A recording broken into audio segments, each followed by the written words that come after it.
stage look great. I'm very impressed. It's my pleasure to be here tonight to participate in this event and talk about something that is not something I'm necessarily known for in the world of economic development.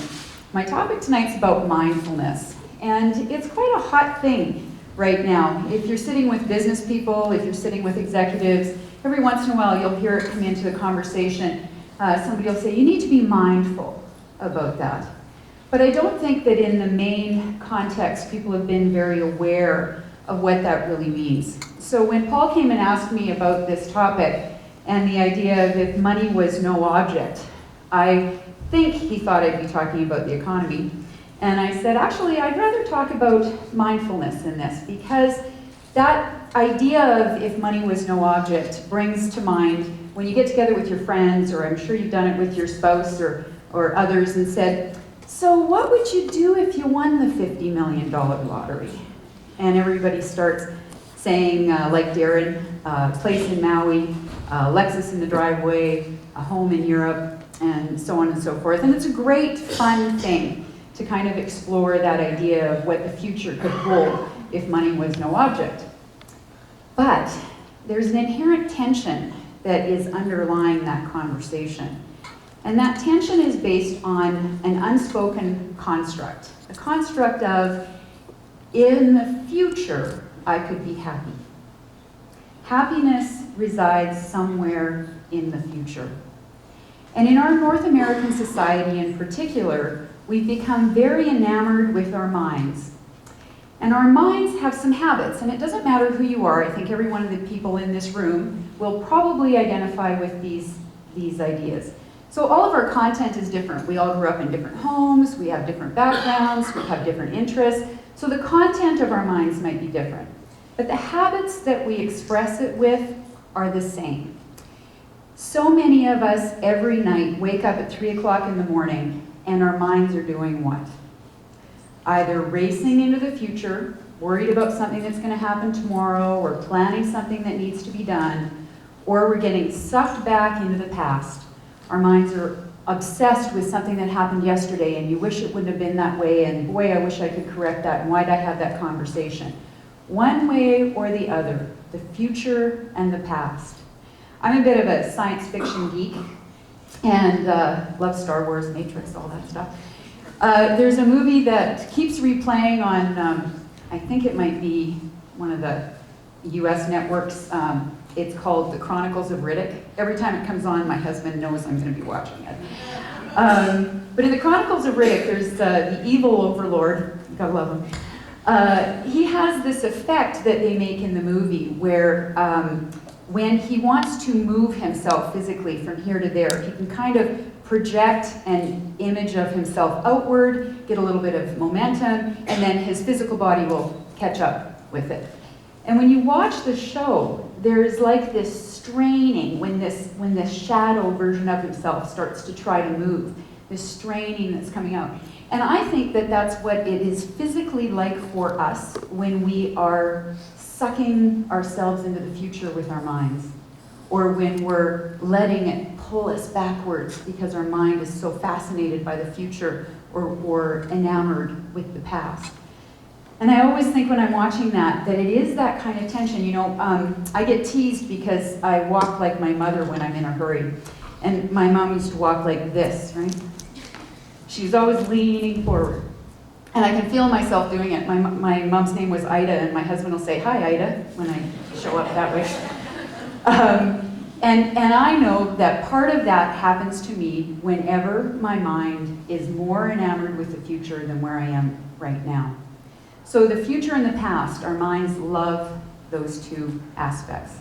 The other thing that our minds love to do is play with wanting and not wanting. In Buddhist psychology, it would be called desire and aversion, or craving and aversion. But wanting and not wanting shows up all the time in our lives. And again, if you think of yourself at 3 o'clock in the morning when you wake up and you can't sleep, there's probably quite a bit of that going on. So wanting, boy, I'm really hungry, I want that sandwich, should I get up and go to the fridge? Could be as small as that. Could be, boy, I want that promotion at work, and you start to figure out, how am I going to get that promotion at work? and the wanting that goes in there. Not wanting, aversion, is very much the same kind of energy, only it gives us that feeling of, oh, you know, geez, I don't want to sit beside that person. I can't believe I picked this seat and now that person is sitting beside me. And you're sitting there, perfectly fine room, nothing else going on, and inside you, you have this complete turmoil about, you've got this person sitting beside you that you don't want to sit beside. So that's not wanting, and I'm sure you can come up with your own examples of that.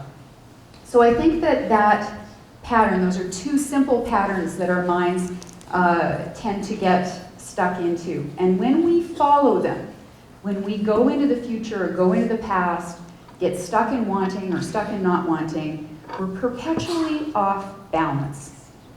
And mindfulness is about bringing ourselves back to this moment, putting ourselves right here, right now. And even when you pause and you're standing on your feet and you make sure that you've got your feet balanced, there's a certain shift in your energy that happens as soon as you go into your body and feel that presence, that essence, that kind of anchoring down. And then you can kind of act out of that or come out of that from a more authentic place than if your mind's been dragging you around like a crazy wild horse. So the really bad news is that they've been doing a lot of research now on the mind. And what they're starting to discover is that the mind and the brain, of course, are very interconnected. And whatever mental habits we repeat over and over and over again start to actually create physical and neural network changes in our brains. So, if you, like me, have a tendency towards being obsessed towards the future, and you're always thinking about the future, and you're always worried about the future, and you're always looking at the future, even if it's a good future, like a $50 million future, if that's where you're going, what happens is you will get to the $50 million future, and what's your brain going to do? Your mind going to do? Create the next future. And you'll be wanting to go to the next future and wanting to go to the next future. And so there is no happiness at the $50 million future. It's all right here, right now, is the only place that you can enjoy and be and have. And we heard that from some of the speakers earlier this evening. So by bringing our minds back, whenever we notice that our minds have gone off on this gallop, it's important to bring yourself back and be aware of what's happening right now. There's another bad news bit about the brain. They've also discovered that the brain has a negativity bias. And both of these ideas are really well outlined in a book called Buddha's Brain by a neurologist and a neuropsychologist. But the brain has a negativity bias. And so they're saying that if something negative happens to us, it enters our inherent memory much more quickly, and it stays there for much easier recall. So if you want to grow your positive experience of life, you actually have to savor the positives in a much more deep and intrinsic way.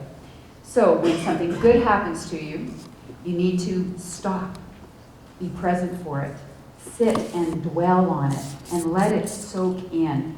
And you can only do that if you're present for that moment in time. So, a little homework for you, one of my favorite things to do with my mindfulness classes. When you leave here, I'd like you to try to pick one thing that you do routinely every day. Whether it's brush your teeth, clean your countertop, wash your face. If you're really ambitious, you can try your shower or your bath. Those are a pretty long period of time. It's usually good if you pick something shorter to get started. But pick something and see if you can bring your whole attention into that activity every time you do it. So if you're brushing your teeth, feel the toothbrush in your hand, notice the feel of the toothpaste tube in this hand, notice what it feels like to squeeze it, see if you can smell it. When you put your toothbrush in your mouth, see if you can feel every bristle, taste the taste of the toothpaste. I've been brushing my teeth for 50-some years, and I didn't even know I liked the taste of my toothpaste until I started doing this.